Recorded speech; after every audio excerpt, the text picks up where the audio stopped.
श्री शिवाय नमस्तुभ्यम दोस्तों, मेरे चैनल ओम रूही ब्लॉग में मैं रूही मिश्रा अपने चैनल में आप सभी का स्वागत करती हूँ।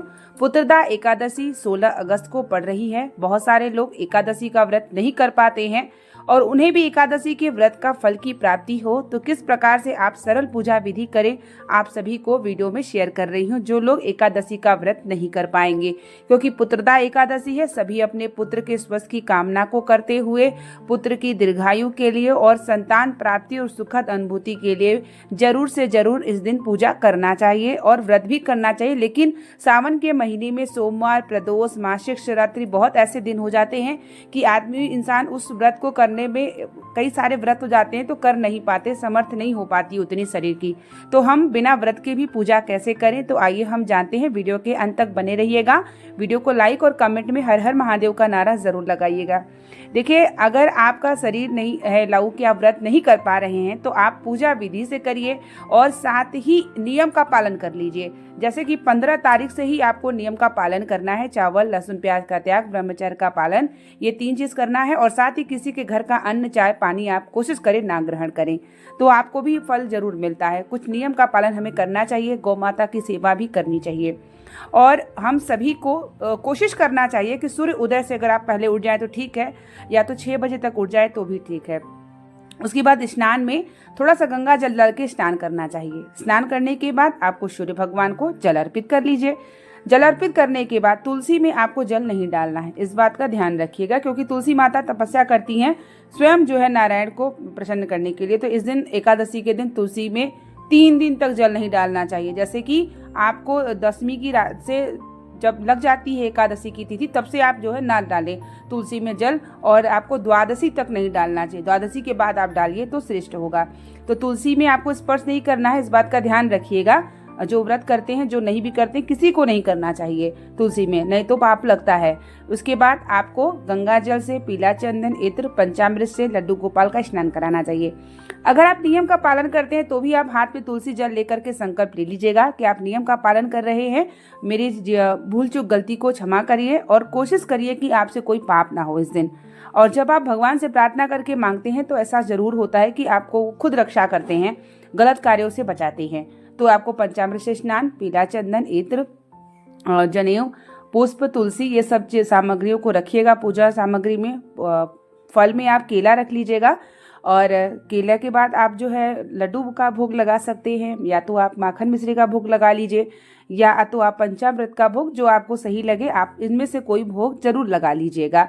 और साथ ही इस दिन शिव जी का भी श्रृंगार करना है, क्योंकि पुत्रदा एकादशी के दिन शिव जी की पूजन आराधना करने से शिव जी और भगवान नारायण दोनों लोग कृपा बरसाते हैं।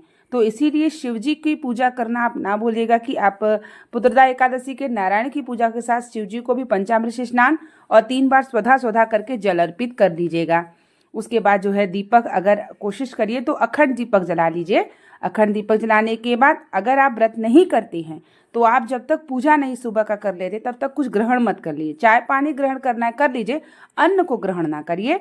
आप पूजा करने के बाद आप जो है अन्न को अगर आप ग्रहण करना चाहते हैं तो आप कर सकते हैं। बस आपका भोजन सात्विक होना चाहिए। स्नान किया हुआ आपके रसोई घर का भोजन बने, उसमें थोड़ा सा तुलसी डाल लीजिए, जल में तुलसी डाल लीजिए, तो ताकि वो प्रसाद का रूप बन जाएगा।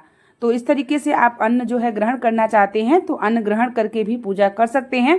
लेकिन पूजा से पहले आपको अन्न ग्रहण नहीं करना है। शाम की भी पूजा कर लें, उसके बाद अन्न ग्रहण करें, उसमें तुलसी डाल लीजिएगा तो ताकि वो प्रसाद का रूप बन जाएगा। और भोजन करते समय भगवान का ध्यान करिएगा, क्षमा प्रार्थना करिएगा और अन्न का दान करिएगा। जब आप अन्न का दान कर देंगे तो भी आपको जो है आधा फल जरूर प्राप्त होता है।